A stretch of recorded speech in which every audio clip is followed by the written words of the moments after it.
Hello everyone, welcome back to my YouTube channel. आप देख रहे हैं राजपूत सपना ब्लॉग। और यहाँ पर मैं आपको आज जो सोसाइटी में जागरण हुआ था उन सब की वीडियोस आपके साथ शेयर कर रही हूँ। यहाँ पर ही बहुत अच्छा एनवायरनमेंट हो रखा था, मतलब नवरात्रि का सीज़न चल रहा था तो ऑब्वियसली कि बहुत ही अच्छी वाइब्स आती हैं सब जगह। तो फिर उसके पास ही माँ दुर्गा की एक प्रतिमा रखी हुई थी मेरी सोसाइटी के पास ही। तो मैं मेरी बच्चियाँ दोनों हम साथ में यहाँ पर आ गए थे। और आप देख सकते हैं यहाँ बहुत ही अच्छा मेला लगा हुआ था, सारी फैसिलिटीज़ थी। और ये माँ दुर्गा की विशाल झांकी, जो माँ काली की, जो कोलकाता जो बंगालीज होते हैं वो लोग यहाँ सेलिब्रेट करते हैं, माँ दुर्गा की प्रतिमा है ये इतनी बड़ी और बहुत ही प्यारी झांकी थी। ये पूरे 10 दिन तक चलता है यहाँ पर ना माँ का ये पूजा और भंडारा। फिर उसके बाद हम लोग यहाँ पर सारा एंजॉय करने के बाद फिर हम लोग वहाँ से निकल गए थे। और नेक्स्ट डे की माँ दुर्गा की नवरात्रि खत्म, तो नौमी पूजन करनी थी। यहाँ पर मॉर्निंग का टाइम है, यहाँ पर मैं मेरे हस्बैंड पूजा की कर रहे हैं तैयारी। तो आप देख सकते हैं हवन की तैयारी चल रही है, क्योंकि इसके बाद मुझे अपनी कंजिकाओं को भोग लगाना था।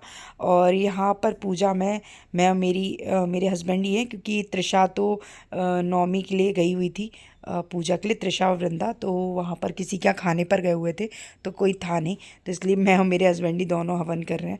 और यहाँ पर माँ दुर्गा का हवन चल रहा है। माँ दुर्गा के हवन के बिना ये नवरात्रों की पूजा अधूरी महसूस होती है। तो मेरे जब भी चैत और बैसाख वाले जो भी नवरात्रे आते हैं हवन ज़रूर होता है, और यहाँ पर वही हम लोग कर रहे हैं। एक अच्छी सी पॉजिटिव वाइब्स आती है अगर आप लोग हवन करते हैं ना।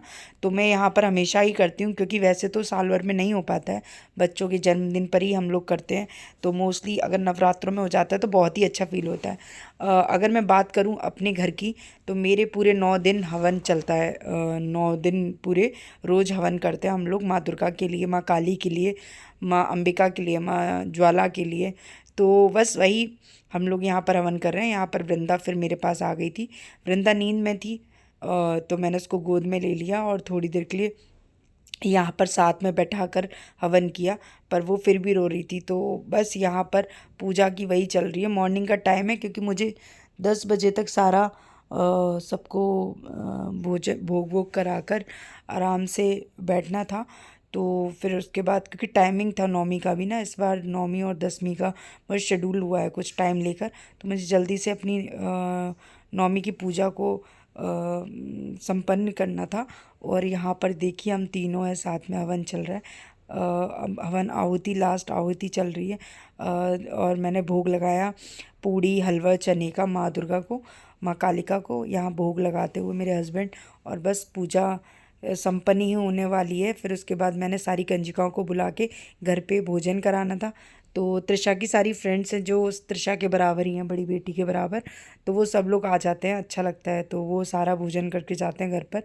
और ये हवन की लास्ट आहुति के बाद जो हमने भोग खिलाया, फिर इसके बाद आरती होनी थी, तो आरती की कर रही हूँ यहाँ पर तैयारी। माँ काली की आरती होनी है यहाँ पर। आप सामने देख सकते हैं निकुंज मेरे ठाकुर जी भी बैठे हुए हैं, उनकी भी पूजा चल रही है।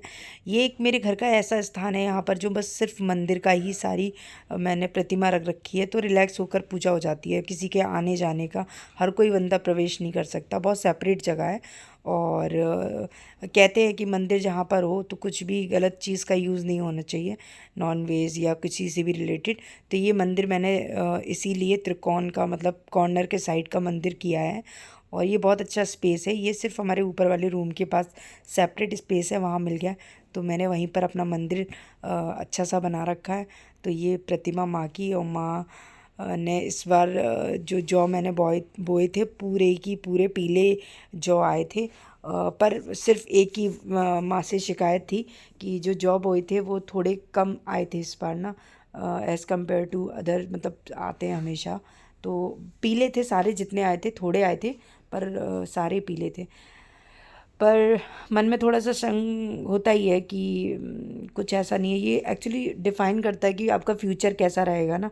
तो ये जौ और ये इसका प्रतीक है, तो बस वही थोड़ा सा डर मन में था। थे अच्छे, येलो अच्छे होते हैं, पीले आते हैं तो घर हरा भरा रहता है, बहुत अच्छा रहता है, सब कुछ अच्छा रहता है। फिर उसके बाद हम लोग आरती करने लग गए थे। मैं यहाँ पर बैठकर आरती कर रही हूँ क्योंकि मैं बहुत थक गई थी और मेरे पे खड़ा नहीं हुआ जाता, बार बार खड़ा होना बैठना, और साथ में वृंदा भी थी मेरी गोद में, तो एक ये भी रीज़न है मेरा। तो मैं यहाँ माता की आरती उतार रही हूँ और भोग वोग लगा दिया, नीचे तैयारी सारी है। बस आरती करने के बाद मैं मंदिर जाऊँगी, प्रसाद लेकर भोले भंडारी को, भोले बाबा का मंदिर है हमारे घर के पास ही, उनको भोग लगाऊँगी और उसके बाद फिर मैं कन्या पूजन अपना करूँगी।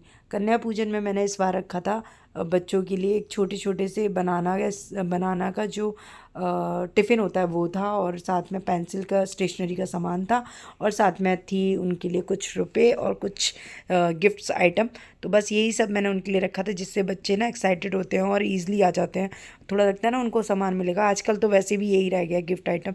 और हमारे प्रॉपर 9 नहीं होते, 9 से ज़्यादा ही गिफ्ट आइटम, बच्चे इतने बच्चे आ जाते हैं। टचवुड ये सोसाइटी का बहुत ही अच्छा हमारा प्लस पॉइंट है कि यहाँ पर कन्या इतनी मिल जाती है, ईज़िली मिल जाती है कि कुछ परेशान होने की ज़रूरत नहीं होती। और हो सकता है माता को हमारी पूजा पसंद आती है तो इसलिए ईज़िली मिल जाती है। उसके बाद शाम को थी डांडिया नाइट, तो यहाँ पर चल रही है डांडिया की तैयारी, बच्चे अपनी डांडिया कर रहे हैं।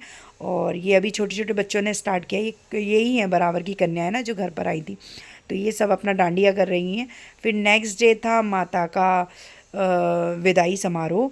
तो बस अच्छा नहीं लगता, 9 दिन बहुत ही अच्छी रौनक रही थी यहाँ पर सोसाइटी में, पॉजिटिव वाइब्स थी। तो ये माता कहा विदाई समारोह है, माता विदा हो रही हैं, यहाँ पर माता का विसर्जन होना था, मैं वृंदावन को विदा करने आए हुए थे। तो बस ये इस वीडियो को मैं करती हूँ यहीं पर समाप्त, फिर मिलूँगी आपको एक नए ब्लॉग के साथ। आई होप आपको मेरा ब्लॉग बहुत पसंद आ रहा होगा, तो बस ऐसे ही बने रहिए, लाइक करिए, शेयर करिए एंड सब्सक्राइब करिए। फिर मिलूँगी, बाय।